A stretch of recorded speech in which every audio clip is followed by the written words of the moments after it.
inside, but we just want to tell you what you need as it may be windy, and we want you to make sure you can hear us. We have a baster or something you can suck up some vinegar with. We have some vinegar. We have about a cup of vinegar. We have some Easter eggs. If you have ones that have flat bottoms and will split on the top, kind of like this one, you'll want to use those. And then what we've done is we put about a spoonful, two if you have a bigger egg like this, of baking soda inside. And then you'll want some eye protection. So I have mine on my head, and then we have some sunglasses for eye protection.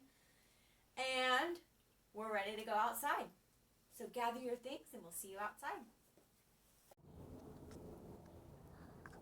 We're finally outside.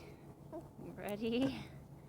Let's see if it's So we're gonna put the baking soda or the vinegar in the top, and then we're going to very quickly place the top on.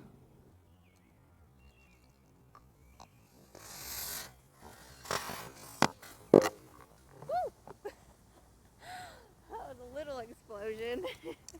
What we wanted is a bigger explosion. So we had lots of fun doing that. What you do is you just pour some baking soda pour some vinegar in with the baking soda into the egg, and then you close the egg as fast as you can, and it will explode. As you saw in our video, that was one of the smaller explosions. Unfortunately, we were unable to capture the bigger ones on camera, but we hope you and your kids get to enjoy it firsthand. And we'll see you next time. Bye, Santa.